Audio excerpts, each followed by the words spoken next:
Morning student. तो कैसे हैं आप सब? अच्छे हैं।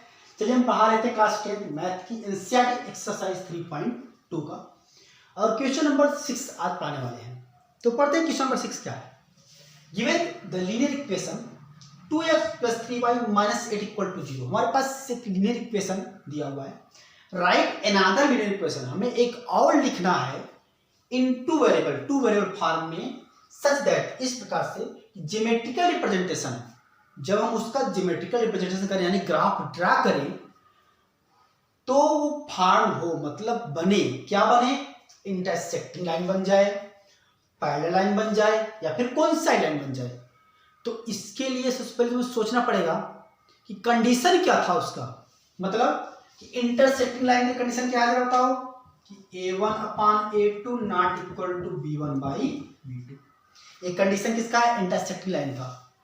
पहला लाइन का a1/a2 = b1/b2 ≠ c1/c2।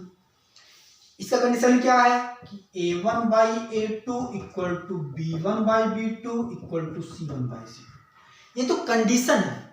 अगर हम दूसरा इक्वेशन ऐसा लिखें, इस कंडीशन को फॉलो करें। कोई पूछ सकता है कि सर हम क्या लिखेंगे?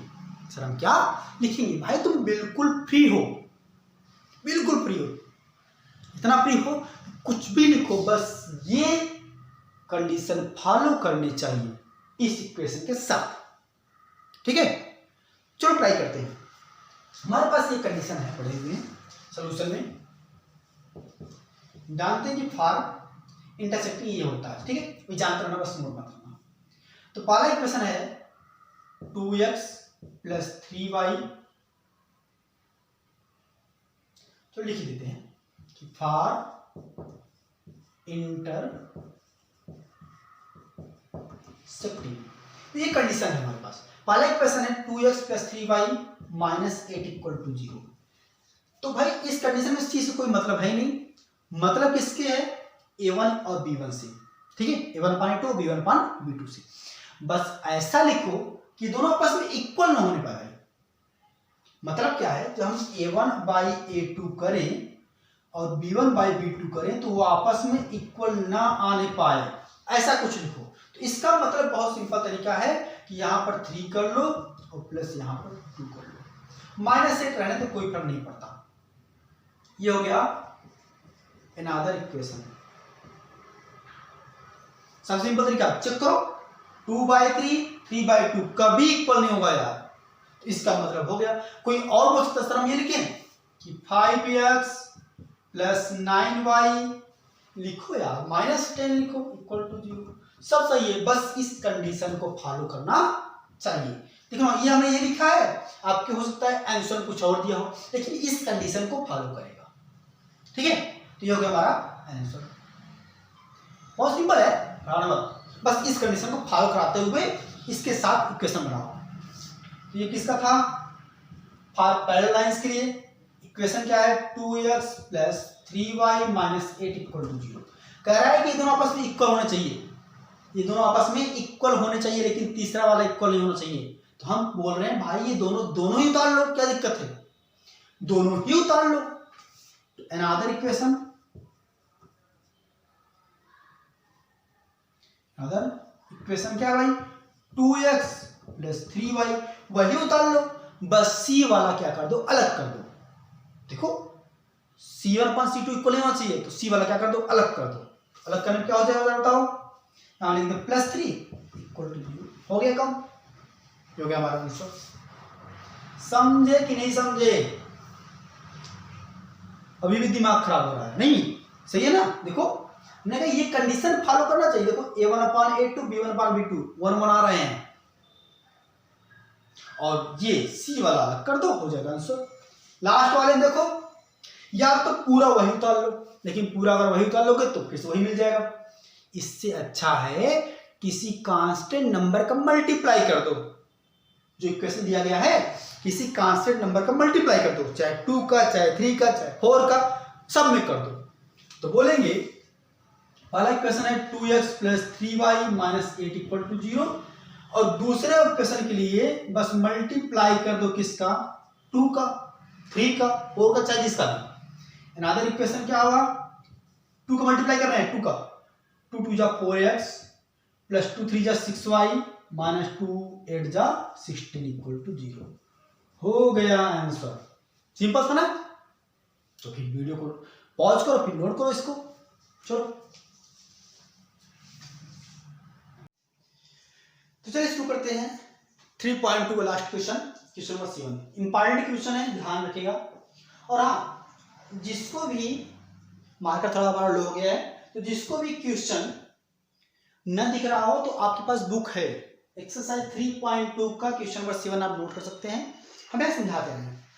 देखिए पहला पार्ट इसमें ये है कि draw the graph of equation x minus y plus 1 equal to 0। तो भाई सोल्यूशन में पहला तो यही पार्ट है, ग्राफ ड्रा करना।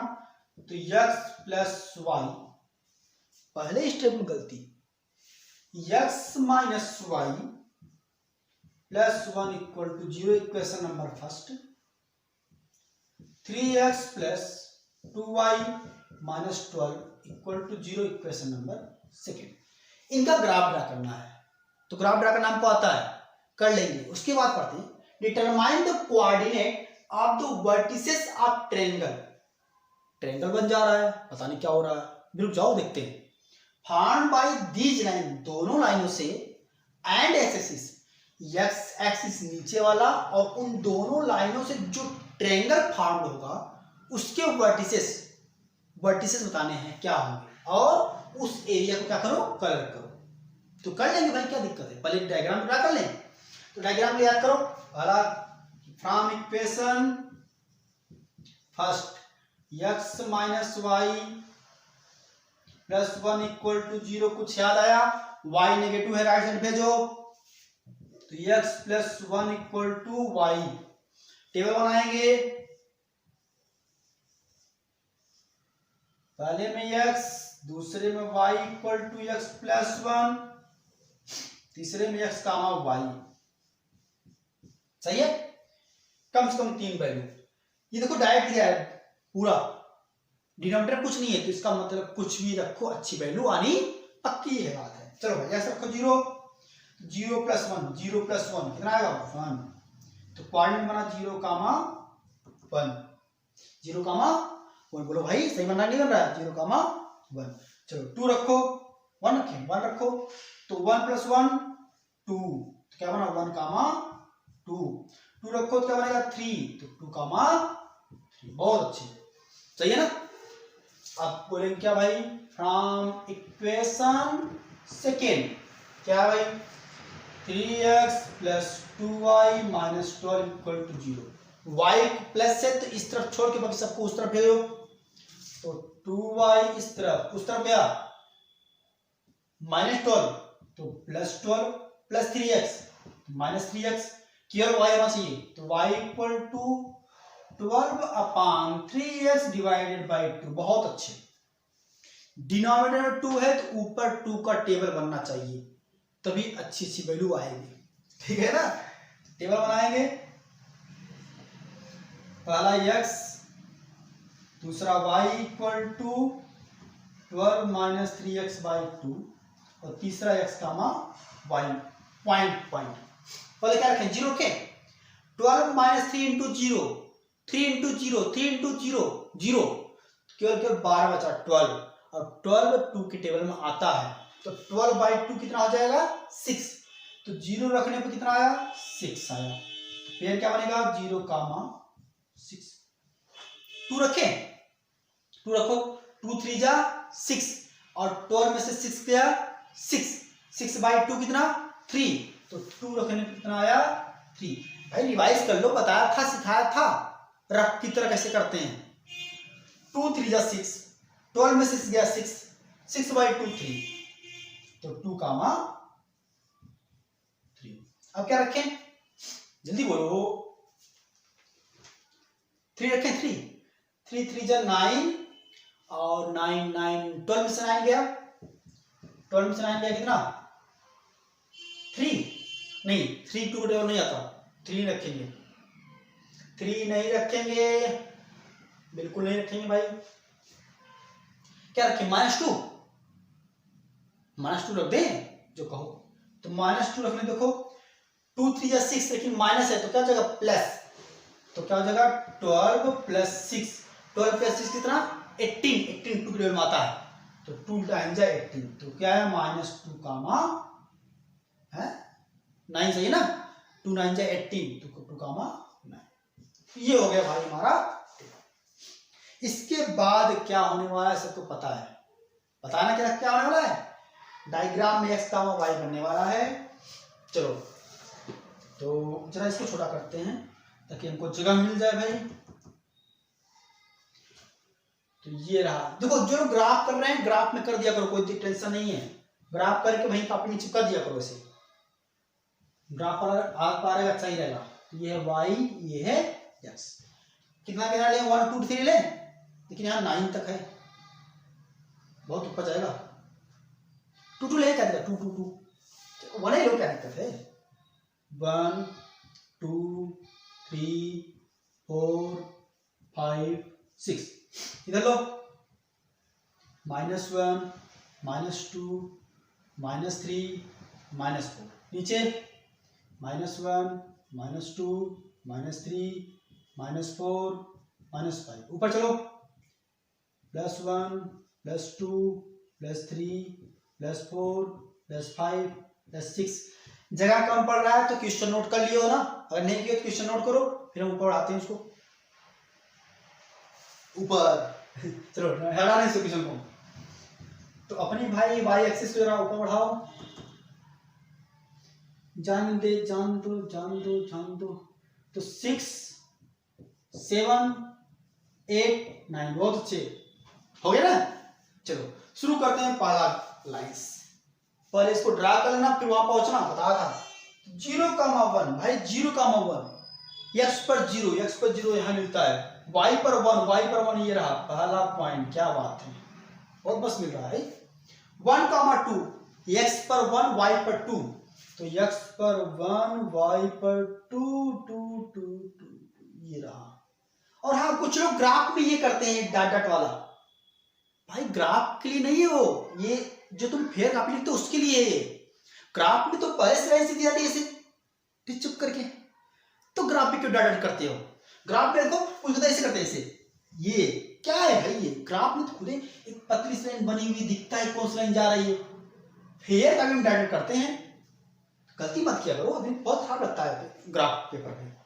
तो हो गया 1,2, ठीक है बच्चा, 2,3 x पर 2 y पर 3, x पर 2 y पर 3, जान दो ये पॉइंट रहा, ठीक है, इसको पहले ड्रा कर लो, स्केल रखो, हमारे पास स्केल नहीं है तो हमें हो सकता है,